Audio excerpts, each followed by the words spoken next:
Hello दोस्तों, कैसे हो आप लोग। मेरा नाम है दीपक और मैं स्वागत करता हूँ अपनी इस YouTube channel civil only prelims में, जिसमें कि आज हम द हिंदू एनालिसिस 19 जून 2023 की बात करेंगे। तो चलिए स्टार्ट करते हैं। आज की हमारी जो टॉपिक है, सबसे पहला है मैपिंग का क्वेश्चन। मैपिंग के क्वेश्चन में जैसे मैंने कल युगांडा के बारे में बताया था और आज भी युगांडा के ऊपर न्यूज है, जो कम्युनल वायलेंस हुए हैं या फिर एंटी गे जो लॉ लाया गया है उसके ऊपर युगांडा जो है कहीं ना कहीं न्यूज में और काफी इंपॉर्टेंट हो जाता है आपके प्रीलिम्स के लिए। ठीक है, तो युगांडा की सबसे पहले अगर बात की जाए, कंपाला, ठीक है, ये इसकी क्या है, कैपिटल है, जो मैंने कल भी बताया था आप लोग को।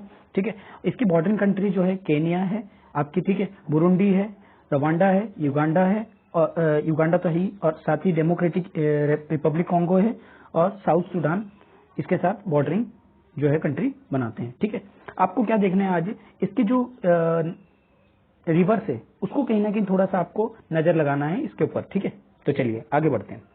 सबसे पहला जो आपका न्यूज है वो है Gita press Gorakhpur awarded Gandhi peace prize for 2021। देखिए, गांधी पीस प्राइज जो है कहीं ना कहीं आपको किसको मिला है, गीता प्रेस को मिला है। ठीक है, गीता प्रेस को गांधी पीस प्राइज जो है मिला है। ठीक है, अगर गीता प्रेस की बात की जाए, ये गोरखपुर में है। ठीक है, ये कहीं ना कहीं रिलीजियस टेक्स्ट बुक को क्या करती है, रिलीज करती है। ठीक है, पब्लिकेशन करती है, और आपकी जो गीता बुक है उसकी बहुत सारी कॉपीज इन्होंने कहीं ना कहीं बनाया है। ठीक है, अगर हम प्रीवियस अवार्ड की बात करें, इनको इंडियन स्पेस रिसर्च ऑर्गेनाइजेशन से मिला है, रामकृष्ण मिशन, ग्रामीण बैंक बांग्लादेश, विवेकानंद केंद्र, ठीक है, कन्याकुमारी सुलभ इंटरनेशनल न्यू दिल्ली।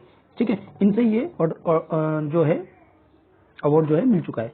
इन्होंने कहीं ना कहीं 41.7 जो करोड़ बुक्स है 14 लैंग्वेज में लिखी है, जिसमें 16.21 करोड़ जो है गीता की कॉपीज है। सोचिए इतनी बड़ी है, और कहीं ना कहीं इन्होंने 100 ईयर कंप्लीट किए हैं 2023 में जो गीता की अपनी पब्लिकेशन में। ठीक है, ठीक है, जो ये पब्लिश किए हैं।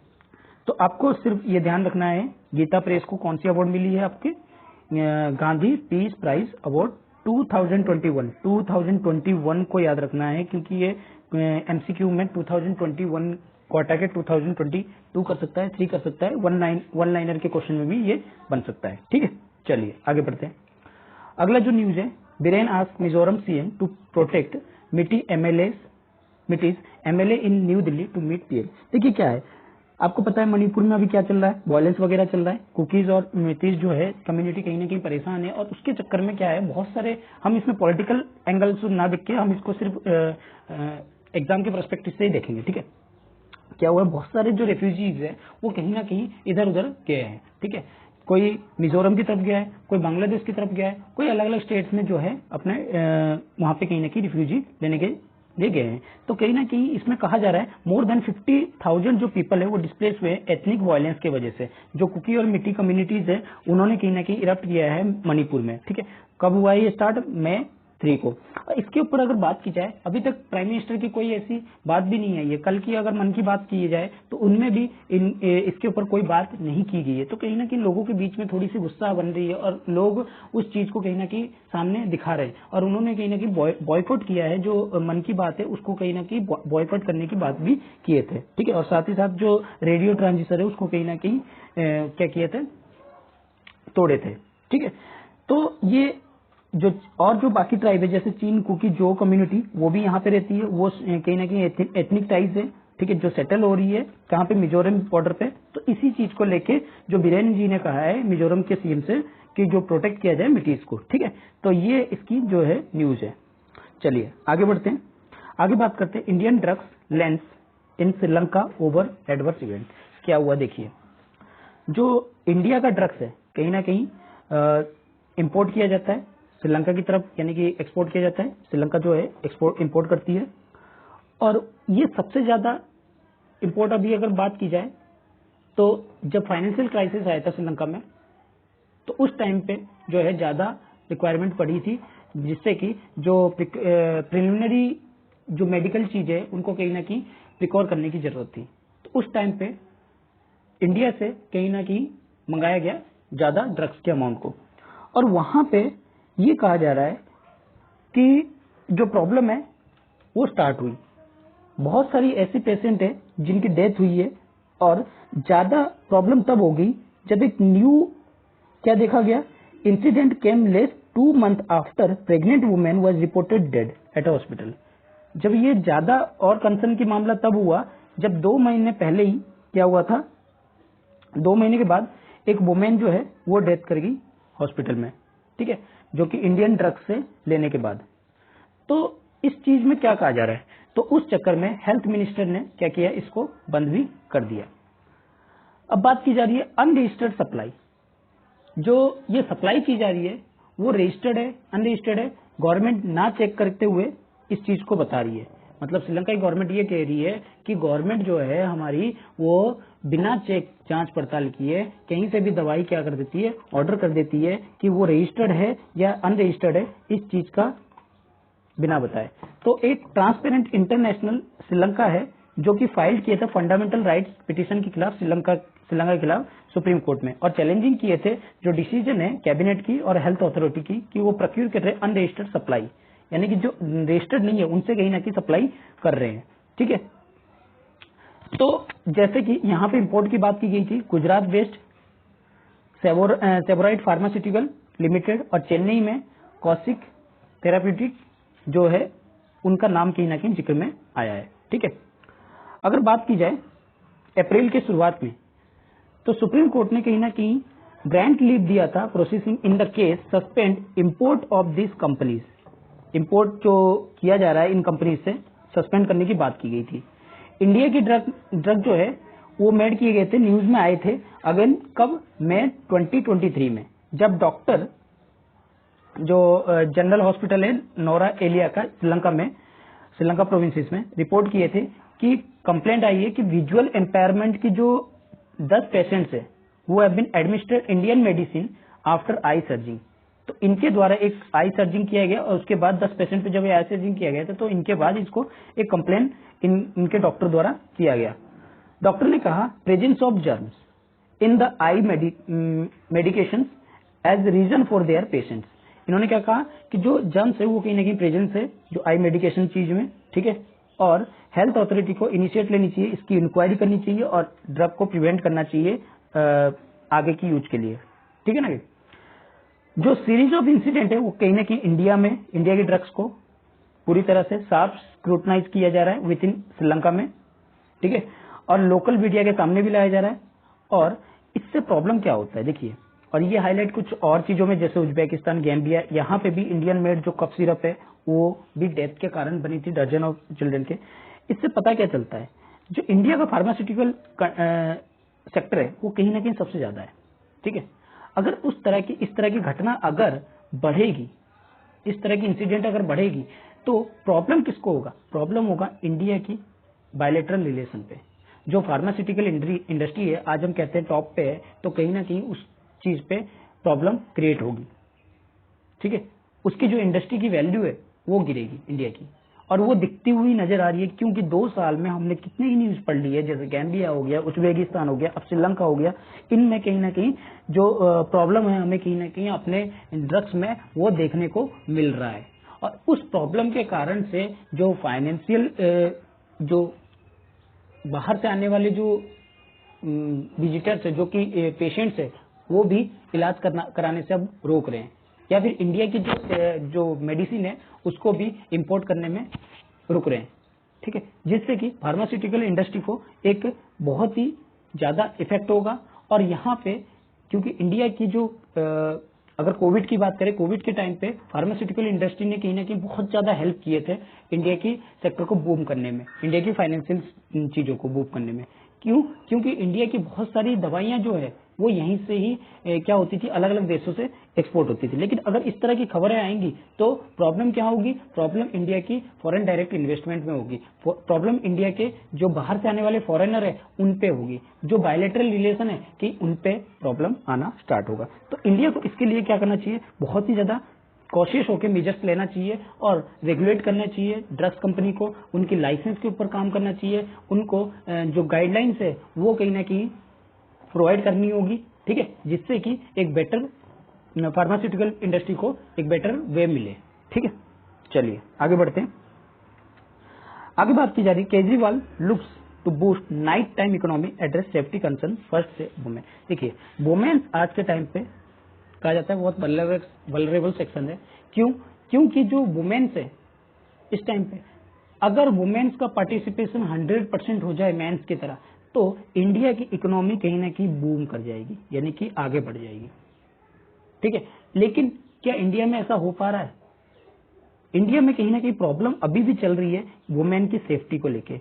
वुमेन रात में निकलने से डरती है, गर्ल्स आज के टाइम पे रात में निकलने से डरती है। तो वर्किंग कंडीशन तो छोड़िए, बात दूर की बात है, जब वुमेन ही घर से बाहर नहीं निकल पा रही है रात के टाइम पे, उसको सेफ्टी नजर नहीं आ रहा है, तो वो आगे कैसे निकलेगी?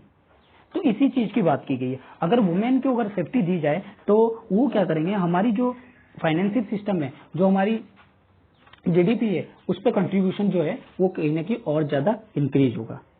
तो उसके लिए क्या करना पड़ेगा? गवर्नमेंट्स को अलग अलग तरह के मेजर्स लेने पड़ेंगे, अलग अलग तरह की प्रोक्यूरमेंट जो है लेने पड़ेंगे। वुमेन से रिलेटेड जो 24/7 का हेल्पलाइन नंबर है उस पर काम करना पड़ेगा। लेकिन अगर इंडिया की बात की जाए, इंडिया में रेप, किडनैपिंग, इस तरह की घटना जो है ज्यादा दिखती है हमारे रात के टाइम पे, जिसके कारण से वुमेन्स जो है घर से बाहर निकलने से क्या होती है, डरती है। गर्ल्स जो है, माँ बाप गर्ल्स को घर से बाहर पढ़ने के लिए डरते हैं। ठीक है, तो कहीं ना कहीं सेफ्टी की जो है यहाँ जरूरी है, और अगर सेफ्टी अगर बनी रहेगी तो इनका कंट्रीब्यूशन भी ज्यादा बढ़ेगा।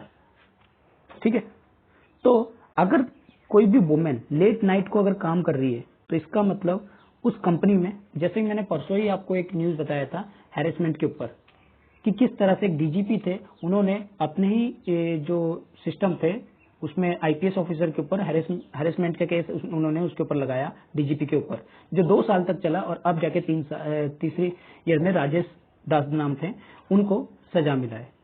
तो ये क्या चीज दिखाता है? ये दिखाता है जब हमारी प्रशासन ही सुरक्षित नहीं है तो लोग, आम जनता तो बात ही अलग है। तो कहीं ना कहीं हमें सेफ्टी का, वुमेन सेफ्टी का ज्यादा ध्यान रखना पड़ेगा, और उनको अच्छी सुविधा, अच्छी फैसिलिटी जो है दी जानी चाहिए। ठीक है, और फैसिलिटी भी ये नहीं कि आप अंधाधुंध कुछ भी दिए जा रहे हो, एक रेशनल वे में आप फैसिलिटीज देना चाहिए। ये नहीं कि आप सब कुछ फ्री ही कर दिए, तो वो उनके लिए कोई बेटर चीज नहीं है। ठीक है, तो आपको कहीं ना कहीं उस चीज पे काम करने का पड़ेगा, जिससे कि उनकी सेफ्टी मेंटेन रहे, उन जो वर्क प्लेस है वहां सेफ्टी रहे। ठीक है, रात में निकलने से लोग जो है ना डरे, तो इस चीज की इंश्योर भी गवर्नमेंट को करनी पड़ेगी। ठीक है, चलिए आगे बढ़ते हैं। Expert warn severe dengue outbreak in Kerala, call improve clinical survey. देखिए क्या हो रहा है, जो सर्वेलाइंस है डेंगू का, वो कहीं ना कहीं बढ़ानी पड़ रही है। किस वजह से? जो केरल में डेंगू का जो खतरा है वो कहीं ना कहीं बाहर निकल के आ रहा है, जिसके वजह से अलग अलग तरह के जो स्टीरियोटाइप है, जो सेरोटाइप्स है, वो लीड कर रहे हैं। अलग अलग तरह के जो डेंगू के सेरोटाइप्स है, अलग डेंगू वायरस के। ठीक है, तो सबसे पहले याद रखिए, डेंगू जो है क्या है, वायरस है। ठीक है, और वो सेरोटाइप्स जो है वो अलग अलग जगह पे अलग अलग तरह से इवोल्यूशन करते हुए दिख रहे हैं, जैसे डेनवी1, डेनवी2, डेनवी3 और डेनवी4। ठीक है, ये 4 तरह के डेंगू वायरस सेरोटाइप बताए गए। अगर एपिडेमियोलॉजिस्ट की बात की जाए, उन्होंने कहीं ना कहीं इसके इवोल्यूशन को, डेंगू के इवोल्यूशन को देखा है।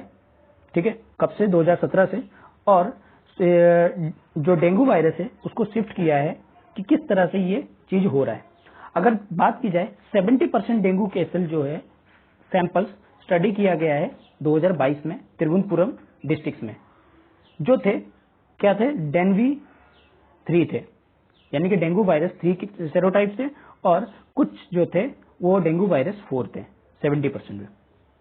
अगर सभी चारों की बात की जाए, केरल में क्या होता है, केरल जो हाइपरडेमिक है सभी सेरोटाइप डेंगू वायरस के। ठीक है, 2 डिकेड से, लगभग 2 दशक से ही चारों तरह के सेरोटाइप जो है डेंगू के, वो केरल में मिलते हैं। ठीक है, अगर बात की जाए यहाँ की डेंगू वायरस 1 और डेंगू वायरस 2 की, वो भी केसेस कहीं ना कहीं देखने को मिलते हैं। रिसर्चर की बात की जाए, उन्होंने जो स्टडी किया है एपिडेमियोलॉजी में और क्लिनिकल कैरेक्टरिस्टिक्स में, डेंगू वायरस स्टेरोटाइप जो है 2 डिस्ट्रिक्ट सदर्न केरल में देखने को ज्यादा मिले हैं। ठीक है, इनकी जो रिपोर्ट है 2017 से, डेनबी 1 डेनबी 2 की जो है वो इंक्रीज कर रहा है कितने, in the proportion of Denby 4 cases 34.56 2019 से। ठीक है, तो क्या पता लग रहा है कि कहीं ना कहीं हमें डेंगू वायरस को कर्व करने की जरूरत है।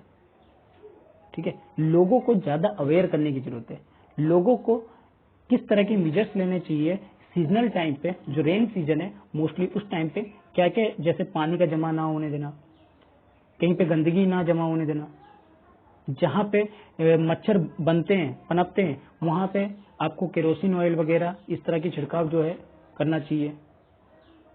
ठीक है, तो अपने आप को कैसे सेफ्टी रखा जाए, हेल्थ सिस्टम को भी बेटर करने की जरूरत है। जो डेंगू मरीज है उनको टाइमली जो आइडेंटिफाई हो डेंगू चीजों को, वो भी कहीं ना कहीं इंश्योर करने की जरूरत है गवर्नमेंट को। तो इन सब चीजों को अभी कहीं देखने की ज्यादा जरूरी है। ठीक है, जिसके कारण हम क्या कर सकते हैं, इस डेंगू के जो आउटब्रेक है, सीवियर आउटब्रेक है, उसको रोक सकते हैं। ठीक है, चलिए आगे बढ़ते हैं। इन Mann Ki Baat PM speak on emergency effort to eradicate TB. देखिए क्या क्या बात की गई, जो मन की बात हुई थी कल के डेट में, ठीक है, संडे में, क्योंकि प्राइम मिनिस्टर मोदी जो है वो आपके पता है यूएस और इजिप्ट के दौरे पे हैं, जिसके वजह से उन्होंने इस मन की बात को पहले ही कर लिया। ठीक है, तो इन्होंने क्या बताया, उन्होंने बताया इमरजेंसी टीबी के बारे में और डेयरी फार्म्स के बारे में, आपके रेन वाटर फॉर्म जो आपके रेन वाटर हार्वेस्टिंग के बारे में, और आपके जो डिजास्टर मैनेजमेंट की रिलीफ के बारे में, डिजास्टर मैनेजमेंट के बारे में। तो इन सब चीजों के ऊपर बात की, लेकिन उन्होंने मणिपुर की जो वायलेंस है उसके ऊपर कोई भी बातचीत नहीं की। तो कहीं ना कहीं ये भी प्रॉब्लम है कि प्राइम मिनिस्टर ने इस चीज के ऊपर क्यों बात नहीं की है। ठीक है, चलिए वो चीज छोड़िए, जो हम ले रखे हैं टॉपिक उसको बात करते हैं कि इन्होंने किस किस चीजों पे बात की। इमरजेंसी क्यों, क्योंकि 25 जून को एक नया कानून बना जिसके कारण से इमरजेंसी को एंड किया गया और नए रूल और रेगुलेशन के साथ जो है भारत जो है डेमोक्रेसी की तरफ बढ़ा। दूसरी चीज जो बताएगी टीबी, टीबी को कहीं ना कहीं इंडिया ने इरेडिक्ट करने की बात की है, 2025 तक ट्यूबरक्लोसिस फ्री करने की बात की गई है। इसके लिए उन्होंने निक्षय मित्र प्रोग्राम, निक्षय मित्र प्रोग्राम जो है चलाया है। ठीक है, और इनको गांव गांव तक पहुंचाने की बात भी की गई है, जिससे कि टीबी पेशेंट्स को हेल्प किया जाए और उनको कहीं ना कहीं उनके जो बीमारियां हैं उनको रोकने की कोशिश की जाए। दूसरी डेयरी फार्म की बात की गई है कि किस तरह से श्रीनगर के बारामूला में डेयरी फार्म की जो है ग्रोथ जो है इंक्रीज हो रही है। ठीक है, और रेन वाटर हार्वेस्टिंग की बात की है, जिससे कि ये बताया है कि जो हमारे रेन वाटर जो कैप्चरिंग है वो कहीं ना कहीं इंक्रीज हुआ है और हमें जो है हम लोग जो है अफॉरेस्टेशन की तरफ ज्यादा की तरफ बढ़ रहे हैं। ठीक है, साथ ही साथ डिजास्टर मैनेजमेंट यानी कि जो विपर्जॉय का जो ये चीज हुआ था, आपका साइक्लोन आया था, तो उसमें डिजास्टर मैनेजमेंट ने किस तरह से इसको कंट्रोल किया उनकी भी कहीं ना कहीं इसमें तारीफ की गई है। ठीक है, और ये सब क्या दिखाते हैं, ये कहीं ना कहीं ये दिखाते हैं जो हमारा भारत है कहीं ना कहीं आजादी के अमृत महोत्सव को ठीक तरीके से मना रहा है, इस बात को कहने की कोशिश कर रहे हैं। ठीक है, चलिए आगे बढ़ते हैं। अगला है topic net direct tax collection rise 11.2% to 3.8 lakh crore. क्या हुआ, जो डायरेक्ट टैक्स कलेक्शन है यानी कि टैक्स, डायरेक्ट टैक्स कहां से, जो आप एक तो होती है इनडायरेक्ट टैक्स, एक टैक्स जो होती है दो तरह की होती है, इनडायरेक्ट और डायरेक्ट। इनडायरेक्ट टैक्स जो कि आप जीएसटी वगैरह भरते हो।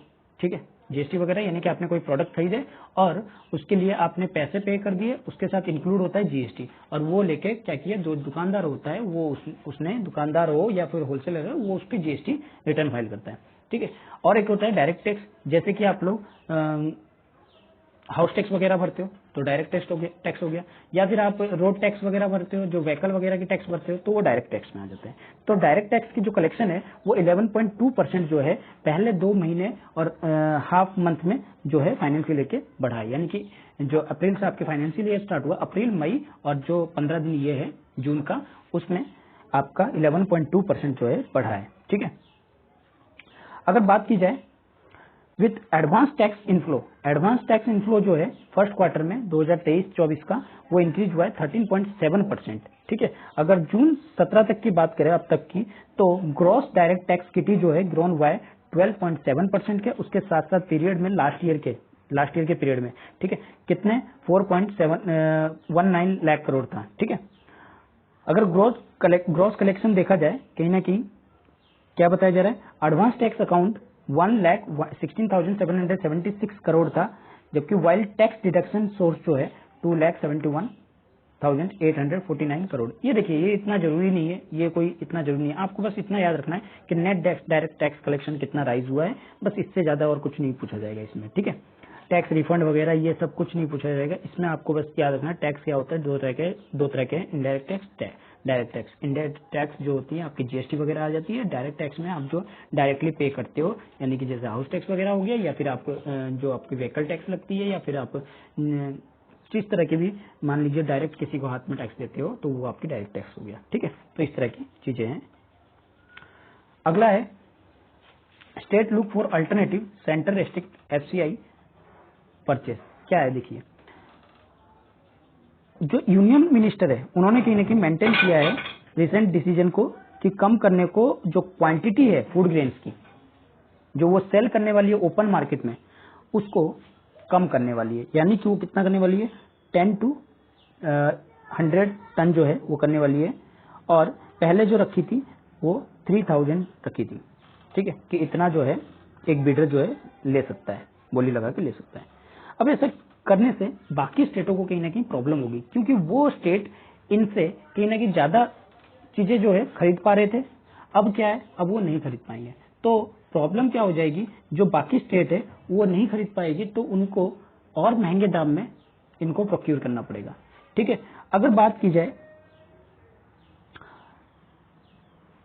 कि तमिलनाडु कह रहा था कि हम ओएमएस से 35 रुपए में खरीदते थे और उस पर सब्सिडी देते थे, लेकिन अब जो गवर्नमेंट ने इसको स्टॉप कर दिया है, तो सप्लाई को ओएमएसएस से हमें क्या करना पड़ेगा, दूसरी अल्टरनेटिव ढूंढनी पड़ेगी, और इससे it has stopped supply 23,000 ton of wheat.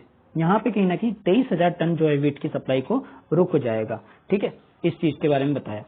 अगर हम केरल की बात करें, उन्होंने कहीं ना कहीं प्लानिंग किया है, लीगल स्टेप लेंगे सेंटर के खिलाफ जो फूड डिस्ट्रीब्यूशन पॉलिसी। लेकिन अगर सेंटर की माने, सेंटर क्या कह रहा है कि जो प्रोडक्शन एग्रीकल्चर जो है वो कहीं ना कहीं बहुत ज्यादा इफेक्ट हुआ है रेन के वजह से, और टेम्परेचर जो राइज हुआ है मार्च में उसके वजह से, जिसके कारण से स्टॉक अवेलेबल जो एफसीआई के साथ है रिलीज जुडिशियल मैनर, सही मैनर में हमें करना पड़ेगा, जिससे कि ओवरऑल जो स्टॉक पोजीशन है वो मेंटेन ले सके और कंफर्टेबल लेवल में रह सके। ठीक है, तो सेंटर का ये कहना है। तो देखिए आगे क्या होता है उसके बारे में तो आगे ही पता लगेगा कि किस तरह से इस चीज को किया जाएगा। ठीक है, तो लेकिन अभी के लिए ये बताया जा रहा है जो सेंटर है कहीं ना कहीं वो रेस्ट्रिक्ट कर दिया है एफसीआई के परचेज को। ठीक है, अब किस तरह से अलग स्टेट वगैरह जो है, और मोस्टली जो इफेक्टेड ज्यादा कहा जा रहा है कि नॉन बीजेपी स्टेट जो है इस पे ज्यादा वो ले रही है, एक्शन ले रही है। ठीक है, तो वह अपनी पॉलिटिकल बातें हैं वो उनकी, उसके ऊपर नहीं जाना है, हमें बस ये ध्यान रखना है जो सेंटर है वो रेस्ट्रिक्ट किया है एफसीआई के परचेज को। ठीक है, चलिए आगे बढ़ते हैं। तो आई थिंक यहाँ तक की आज की न्यूज थी। अगर न्यूज आपको अच्छा लगा तो इसको लाइक कीजिए, सब्सक्राइब कीजिए और अपने दोस्तों के साथ शेयर कीजिए। Thank you.